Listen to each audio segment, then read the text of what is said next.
we are going to make the world proud that Reddit is in it, and we're all going to be a part of that together. Welcome to Watch Mojo, and today we're counting down our picks for the public figures whose Ask Me Anything posts went wildly off the rails. What's it like to be the most hated man on the internet? I mean, I'd live it. What does it feel like getting this level of own? Does it feel bad?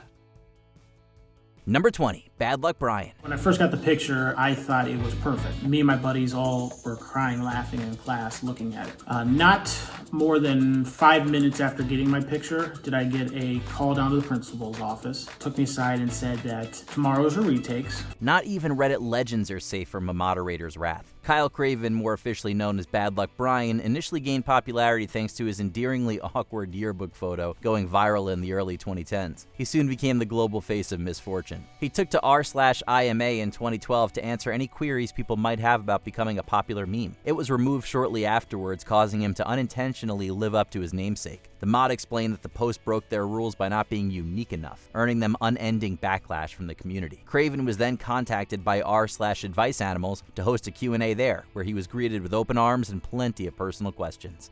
Different fans, they always say the same thing, it's always like, oh, I feel so bad for you. It's terrible that somebody took your photo and put it out there, and, that's bad luck, it just fits the meme perfectly. Number 19, Paul Alves. There's a piece of advice that constantly floats around the web. Don't feed the trolls. Paul Alves learned that lesson too late. He ran for city councilor in 2014 and, as an avid Redditor, decided to reach potential viewers through the Toronto board. He dodged questions asking him about his political views, instead focusing on one that accused him of being similar to and an apologist for Canada's controversial mayor at the time, Rob Ford. Alves calmly responded by accusing them of slander and working for the opposition, even implying that he would dox and sue them. Needless to say, that made things worse. He ended up only getting 272 votes, and even if the AMA didn't cause it, it certainly didn't help.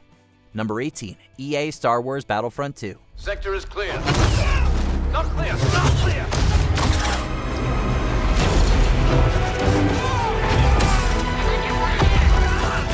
Create a predatory microtransaction in a game, win stupid prizes. That's not the exact quote, but it's the best way to describe this 2017 AMA. They arrived at the fan subreddit to answer questions about their newest release, Star Wars Battlefront II, but they didn't get the chance. Instead, the comments mostly focused on one topic, the addition of a lootbox mechanism that allowed players to exchange real money for in-game progression and items. Star Wars Battlefront II is a massive world, and it's only getting bigger.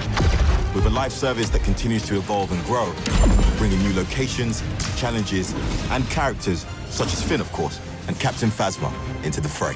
From demanding the developers justify themselves to bluntly telling them it would take years to unlock everything without paying, the fans didn't hold back. Most of the responses, even those sympathizing, were severely downvoted. The fallout was so severe that the concept was dropped just before the game was released. These powerful collectibles exist for everything you can spawn in as, be it a trooper, a vehicle, reinforcement, or hero. Number 17, John Rocker. And Rocker walks off to his usual chorus of hisses and boos. This is the perfect example of an unstoppable force meeting an immovable object. Though John Rocker was an accomplished baseball player for the Atlanta Braves, he gained more notoriety for his behavior off the field. His unapologetically controversial statements earned him a negative reputation, which continued even after he retired. You make one offhanded comment like this without thinking, you just blurt it out, and in front of a reporter you blurt it out, you can't get it back. To make one comment like this doesn't make you a racist. He kept that energy for his Q&A in 2013, where he went head-to-head with irate members of r/MLB. He ignored several questions actually pertaining to baseball, instead mocking users who attempted to confront him. Not even the snarkiest Redditor was a match for Rocker. He had no qualms about roasting people for camping out in the comment section on a Tuesday, even though he was doing the same thing. Are you a racist? I think I've made myself pretty clear. Number 16, Mike Will made it. I've been blessed, man. Yeah. Really, that's really what it is, man. I've been blessed, like, all the hard work that I've been putting in, over all these years, man, coming up. Like, when I started producing, and, like, to see it all unfold right now, and, like, Go Girl, Give Us Nothing. Despite the fact that Mike Will Made It has worked with some of the most influential celebrities of his generation, their charisma seems not to have rubbed off on him. He ventured into r/hip-hop heads to promote his album Ransom 2, and from the very beginning it seemed he would rather be doing anything else. Most of his answers ranged from 1 to 3 words, leading to an easy experience for himself and a frustrating one for everyone else. It didn't take long for all of his responses to get ratioed, mostly by people sarcastically commenting on their quality of others straight up calling him out. It's clear that the one thing that Mike Will couldn't make was a strong impression on Redditors. My hands in the sky, I wave them from side to side. My feet on the floor, I'm about to turn up now. Number 15, Scott Stapp.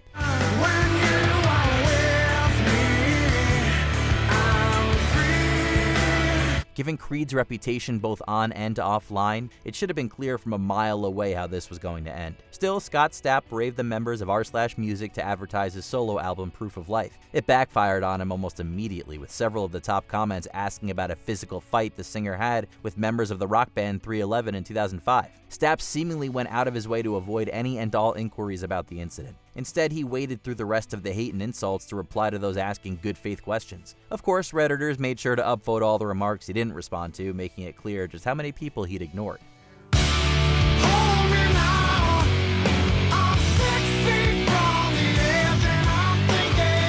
Number 14, Rachel Maddow. It's fearsome in the sense of like, oh my God, these people are in charge of what? I mean, Trump really did pardon the guy who bragged about pooping in the U.S. Capitol. As someone involved in the political sphere, you'd think she'd be a master in handling complex questions. Yet in the 20 or so that Rachel Maddow took on in her 2013 AMA, only a few delved beyond surface level. The standard Reddit fare quickly rose to the top, making the more biting queries she avoided stand out even more. The deeper ones she did respond to hardly scratched the surface of what they were asking. It was clear she hadn't come to engage in any debates. However, her fans and dissenters alike had been hoping she'd at least take an interest in the more heavy-hitting comments, rather than those about her morning routine. A constant 14% of the feedback that I get is hate mail. So I've local radio, national TV, big-time national TV. I always get 14% hate mail. Number 13, Bill Nye. You, me, air, everything is made of molecules, little pieces of stuff. And when things like air molecules get moving, they can exert pressure. It's been said that you shouldn't meet your heroes, and that definitely extends to Reddit. Bill Nye is an icon to multiple generations, particularly for his role in explaining scientific terms and concepts. He had done a more general AMA back in the early 2010s that went off without a hitch. However, another one went off the rails years later. Despite claiming he was determined to end anti-science beliefs, his answers on the subject were lacking at best. Those, coupled with his genuinely snarky remarks accusing people of wanting to complain and seemingly misunderstanding a request to perform the theme song, left several users wondering why he had returned at all. T minus 7 seconds.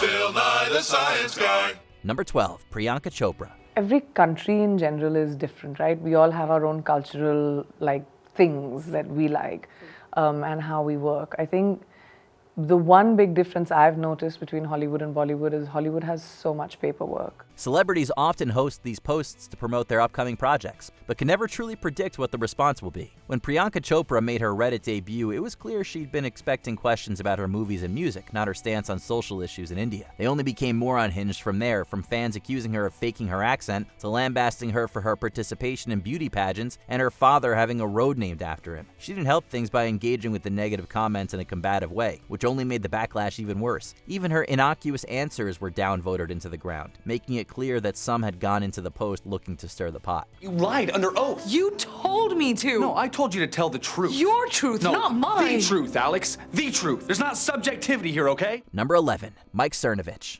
Haters and losers.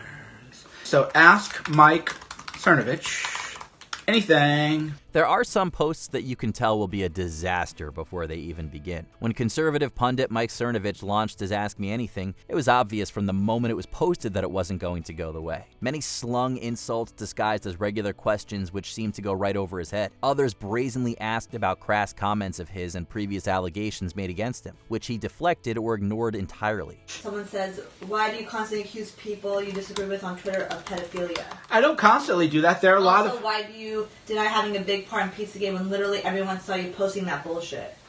Well, that's a lie. That's a dishonest question. The cherry on top was him live streaming his answers, where he insisted that the negativity he was receiving was actually a good thing. Between his coping and his combative responses, it was clear that he was more concerned with expanding his brand than participating in good faith. If you have something to say, you don't submit a bunch of entries to the Atlantic and hope to God, maybe they'll publish me, maybe I'll be discovered. Number 10, Jose Canseco. Jose Canseco off the facade of the upper deck. Welcome to the Bronx. When most celebrities participate in these posts, many users are left wondering how authentic the comments truly are. In baseball legend Jose Canseco's case, it was clear his responses were his own, for better or for worse. He brought a level of unhinged chaos that not even Redditors could keep up with, from claiming to enjoy dog vomit to recounting alleged sexual encounters with other celebrities. However, none of his silly answers could make up for the sheer amount of people recounting unpleasant fan experiences they'd had with him as kids, which he ignored entirely. The post ended up validating most negative opinions held about him, but ended up being so much of a disaster that it circled around to being unexpectedly funny. People in the Hall of Fame right now who use PEDs and MLB knows about it. Nothing but about it. Number 9. Morgan Freeman. You've been doing a lot of complaining about me, Bruce. Quite frankly, I'm tired of it. Wait. Don't come near me. Seriously. When I'm backed into a corner, I'm like a wild animal. I don't want to hurt you, but I will out of instinct. You haven't won a fight since grade 5, and that was against a girl. This went down as one of the most disappointing days in Reddit history. Thanks to his immediately recognizable voice and talent, Morgan Freeman has become one of the most beloved actors of his time. When it was announced he'd be coming online to answer questions, users were overjoyed. That is, until the post went live. His responses were so straightforward that they crossed the line into being boring, the ultimate sin in an Ask Me Anything. For someone with such an iconic career, he had hardly anything to say about it at all. It was so devoid of personality that some began to accuse him of having a representative reply for him, leading to a mod making a follow-up post to clear the air. You believe whatever you want, Floyd. But I'm telling you, these walls are funny.